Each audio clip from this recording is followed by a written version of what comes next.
La-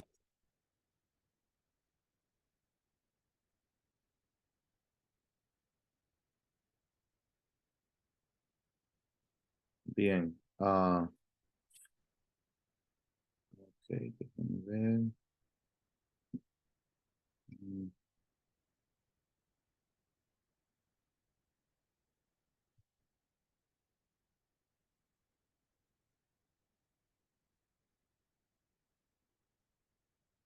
Ok, estamos listos para iniciar. Amén. Ah,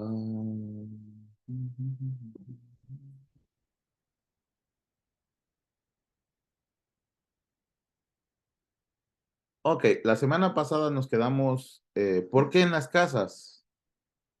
Y llegamos a la conclusión que, según la enseñanza, es que las mujeres no podían entrar a las sinagogas o pequeños templos judíos.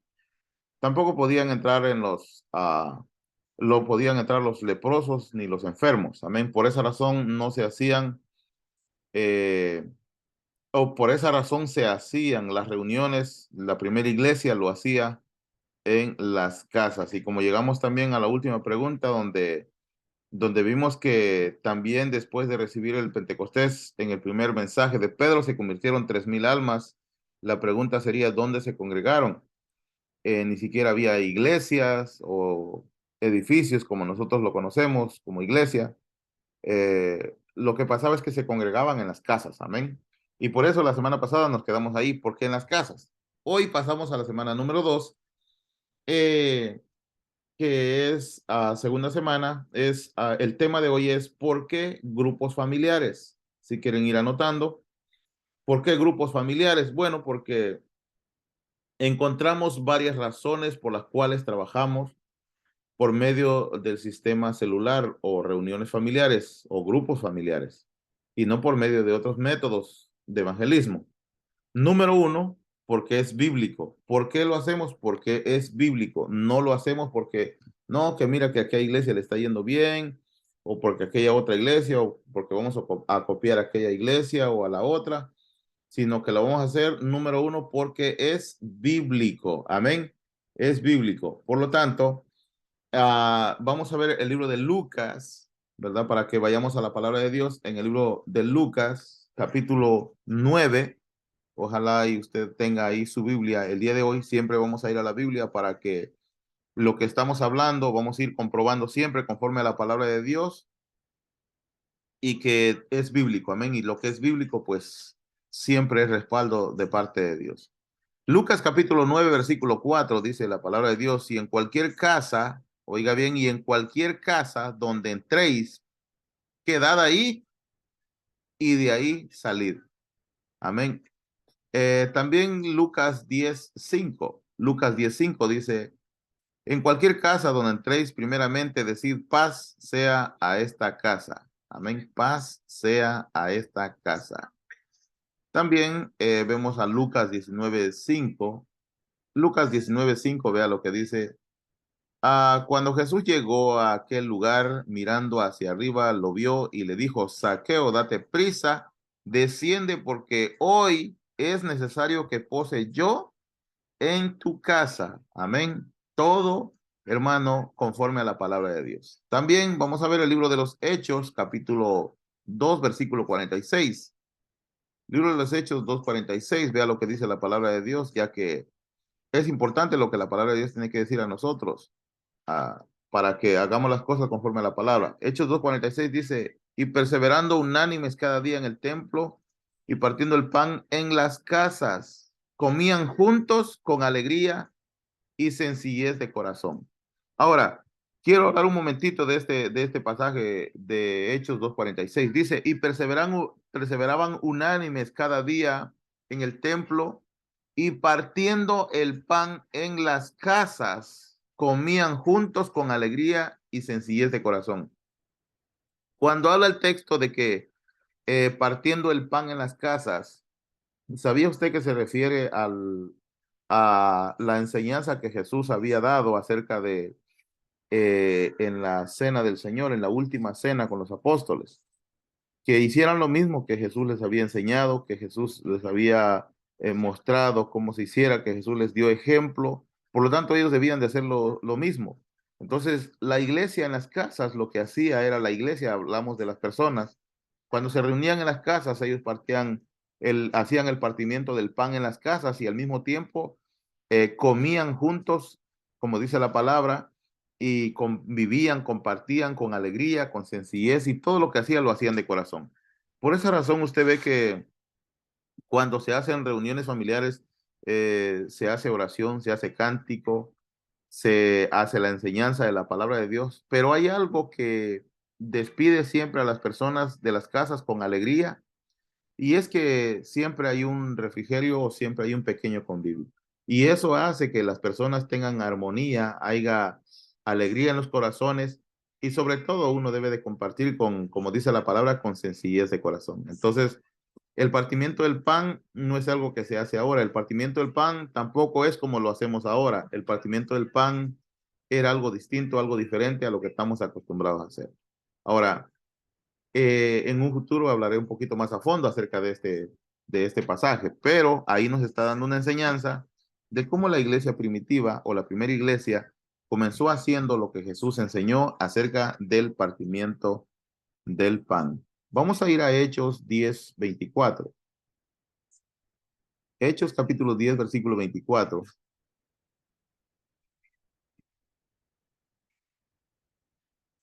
Dice la palabra, al otro día entraron en Cesarea y Cornelio los estaba esperando, habiendo convocado a sus parientes y amigos más íntimos. Oyó bien. Y al otro día entraron en Cesarea y Cornelio los estaba esperando. Obviamente que Cornelio los estaba esperando en su casa. Y Cornelio había convocado a sus parientes y amigos más íntimos. Amén. Eh, y entonces vamos a ver a otro pasaje bíblico también en el versículo 27, el mismo capítulo 10 de Hechos, versículo 27, dice, hablando con él, entró y halló a muchos que se habían reunido. Amén. Entonces, lo que habíamos visto que Cornelio había hecho en el versículo 24, mire, dice, al otro día entraron en Cesarea y Cornelio los estaba esperando, habiendo convocado a sus parientes y amigos más cercanos. En otras palabras, llegaba el líder, quien era Pedro. Cornelio estaba esperando a Pedro, era el líder de la iglesia en ese entonces. Por lo tanto, como líder de la iglesia, lo estaban esperando para que llevara lo que había Pedro aprendido de Jesús. Había aprendido, había escuchado acerca de Jesús. Por lo tanto, era tanto el gozo, tanta la alegría de Cornelio que Pedro iba a llegar a su casa a hablarles de Jesús, el Salvador.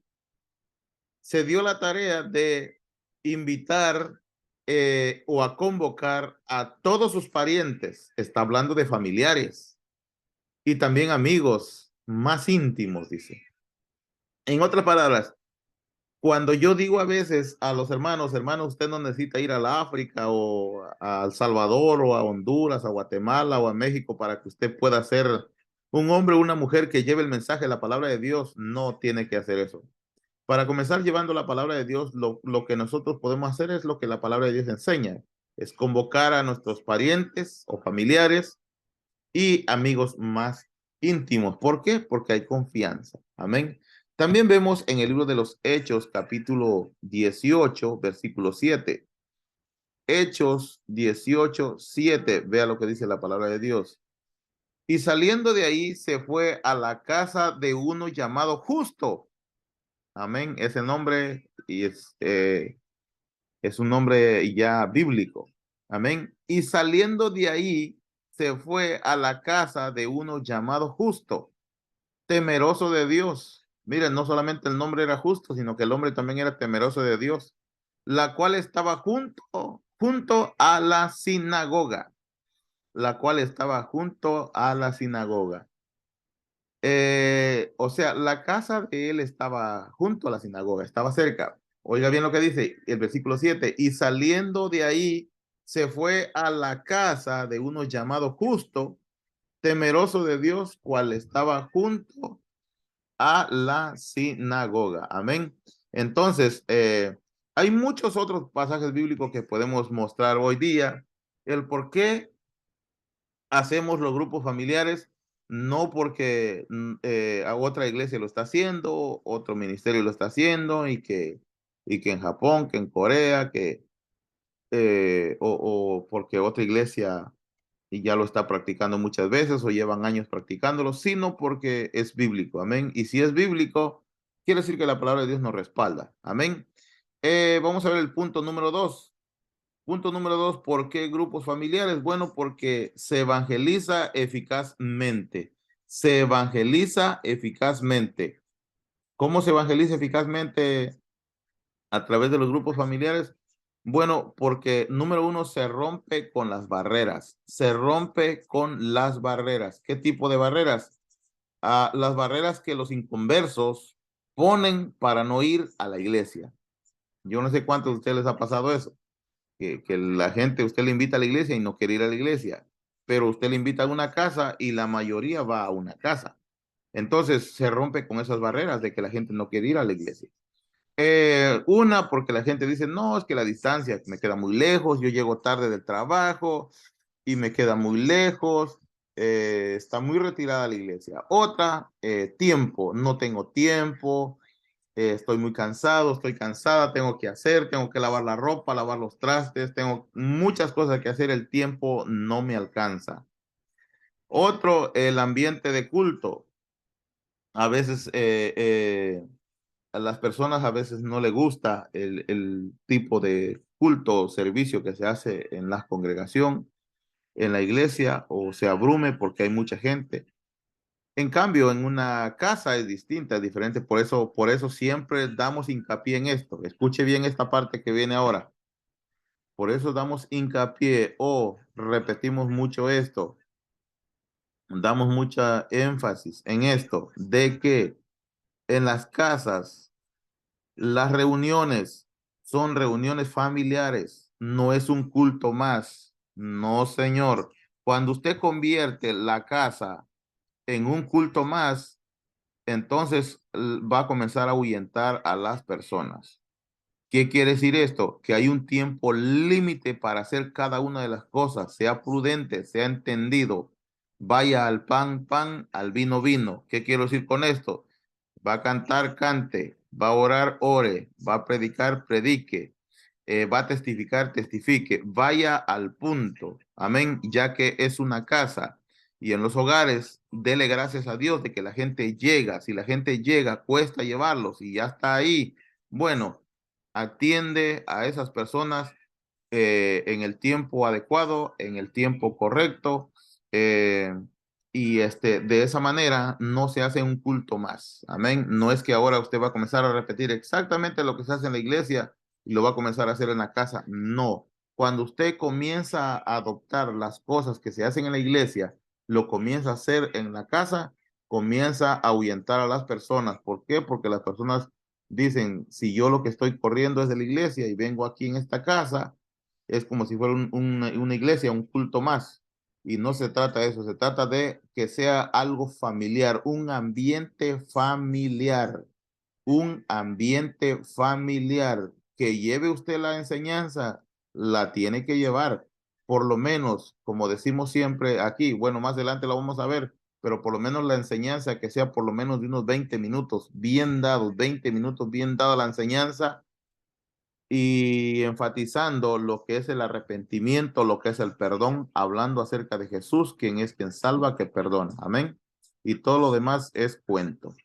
Entonces, por esa razón se hacen los grupos familiares. No es que se hace una iglesia en casa, se hacen grupos familiares. No se hacen culto en las casas, no, son grupos familiares porque se evangeliza eficazmente, porque se rompe con las barreras los inconversos que los inconversos ponen para no ir a la iglesia. Amén. Es que, ¿cuál es el plan entonces de hacer los grupos familiares? Es para romper con las barreras que los inconversos ponen para no ir a la iglesia. Amén.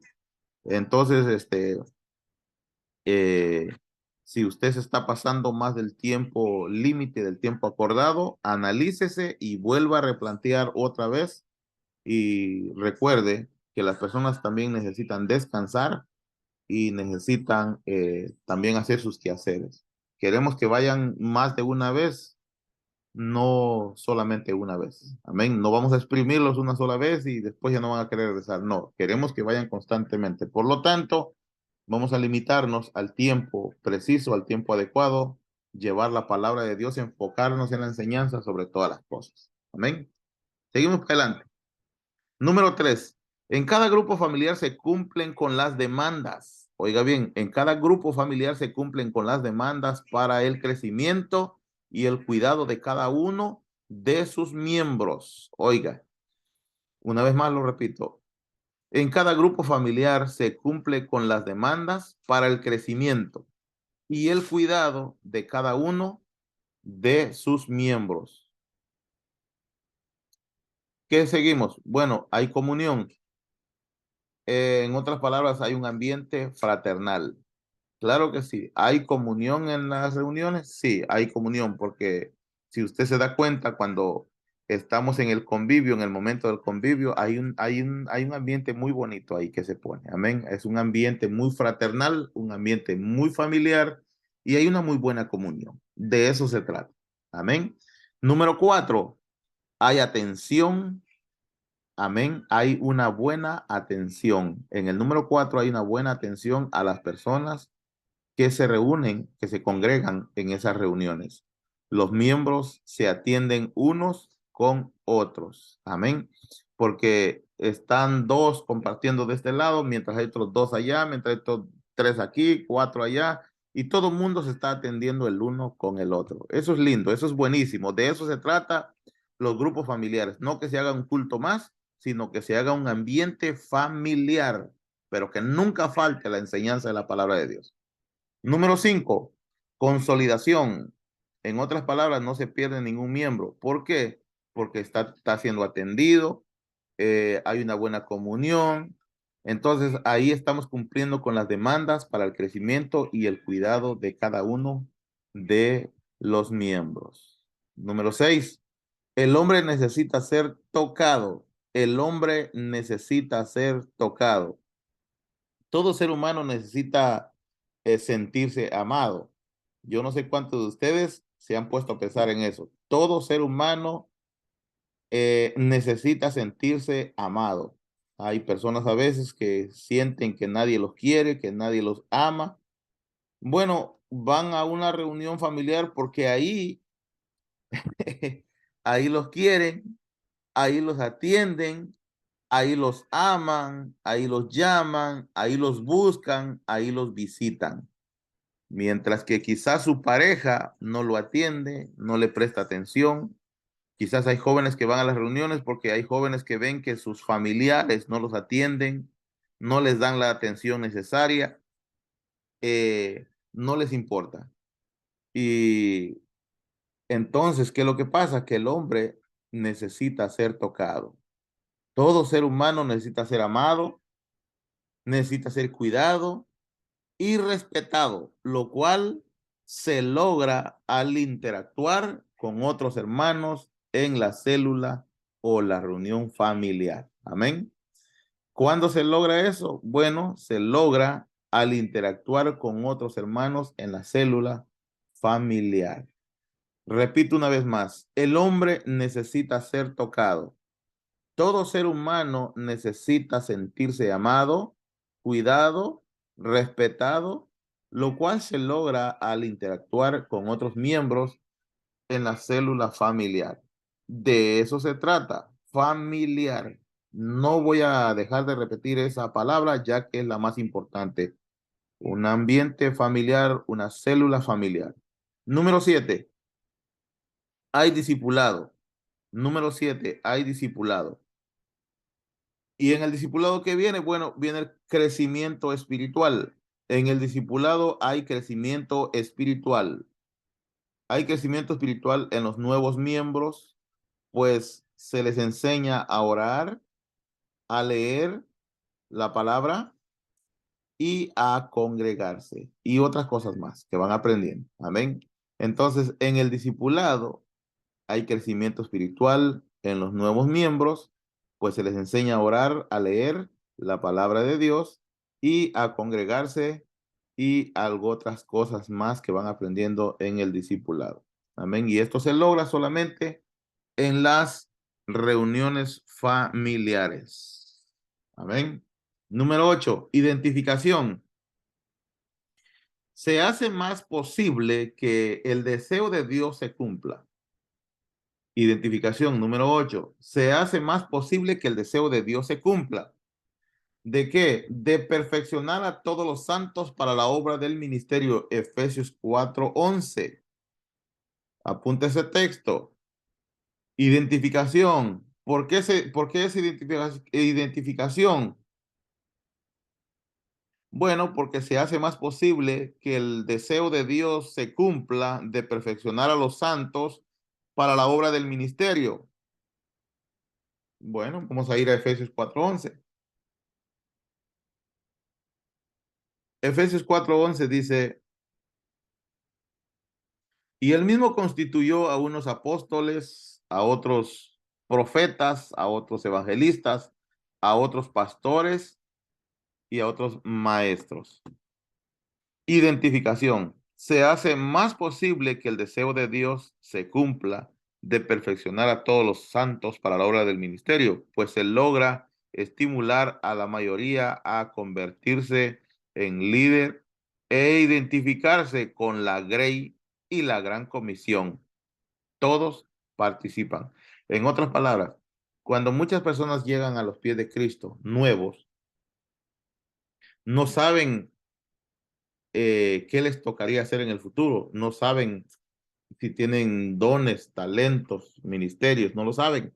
Pero cuando comenzamos a trabajar en estos grupos, ahí comenzamos a identificar a hombres que son buenos cantando una alabanza, mujeres que son buenos cantando una alabanza, hombres o mujeres que son buenos quizás en una enseñanza, quizás son buenos discipulando, quizás son buenos eh, interactuando con otras personas, yo qué sé, vamos identificando a cada uno ahí y se van estimulando, amén, como dice, ¿verdad? La palabra de Dios, pues pues se logra estimular a la mayoría a convertirse en un líder. ¿Cómo usted va a saber que es un líder? Si nunca ha hecho nada, nunca ha intentado hacer algo, pero cuando usted comienza a involucrarse en un grupo, usted comienza, los nuevos comienzan a identificarse y dice, a mí como que me gusta esto, a mí como que me llama la atención. Aquí hay nuevos ahorita escuchando esta enseñanza y créame que esos nuevos en este momento se pueden hacer esa pregunta y van a decir, bueno, y en realidad a mí que me gusta. Y le aseguro que muchos van a identificar qué les gustaría hacer o qué les gusta hacer o cómo les gustaría participar. Y ahí es donde se va cumpliendo el deseo de Dios, se va cumpliendo el deseo de Dios eh, de de perfeccionar a los santos para la obra del ministerio. Amén. Y para que se identifiquen con la grey de Dios y con la gran comisión. Todos vamos a participar. Número 9, organización. La verdadera iglesia está en casa. Cuando hablamos de iglesia, hablamos del grupo de personas. Cada una de las células. La verdadera iglesia está en casa, perdón, en cada una de las células. Cada grupo es como una raíz sólida que converge en un gran árbol. El esquema tradicional de las iglesias donde el pastor es el único responsable de predicar. ¿Se acuerdan que el otro día trajo una enseñanza en la iglesia, un día jueves, que se titulaba Descentralizando la figura del pastor? ¿Por qué? Porque por años la iglesia tradicional eh, se ha, eh, se ha dirigido de esa manera, amén, donde el pastor es el centro de todo. El pastor predica, el pastor canta, el pastor ora, el pastor recoge las ofrendas, el pastor hace la limpieza, el pastor es el líder, el pastor es sugiere, el pastor es el que bautiza, el pastor es el que presenta a los niños, el pastor es el que, o sea, el pastor hace todo. Amén. Entonces, el esquema tradicional de las iglesias donde el pastor es el único responsable de predicar, cuidar.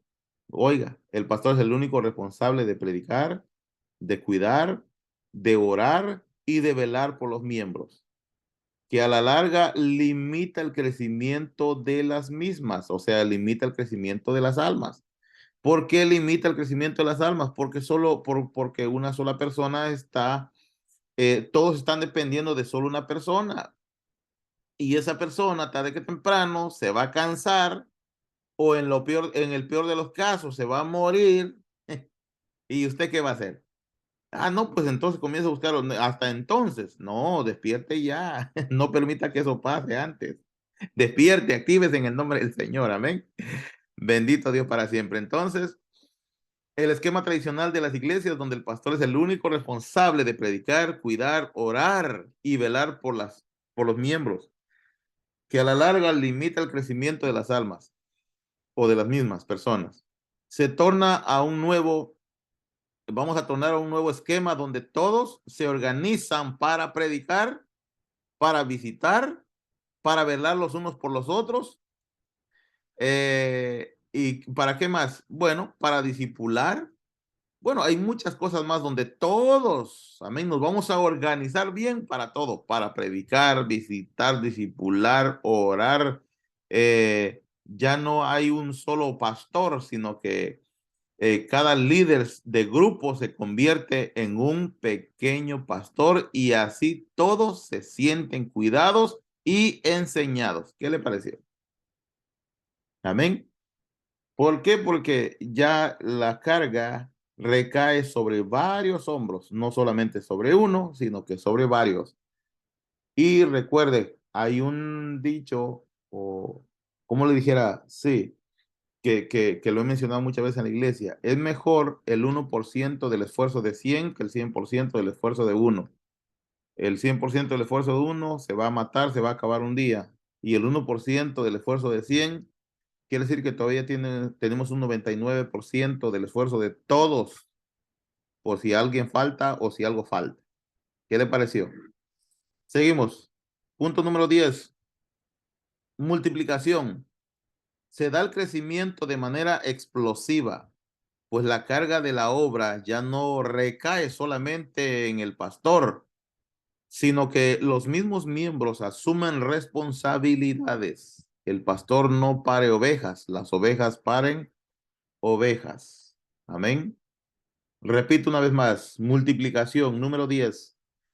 Se da el crecimiento de manera explosiva, pues la carga de la obra ya no recae solamente en el pastor, sino que los mismos miembros asumen responsabilidades. En otras palabras, cuando solo el pastor se encarga de todas las cosas, quiere decir que hay miembros que no están asumiendo sus responsabilidades.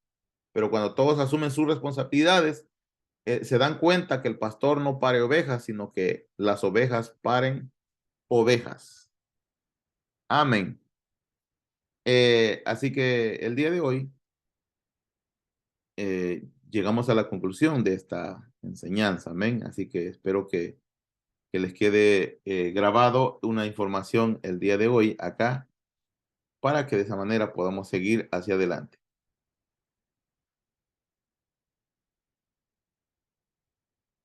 Ahora,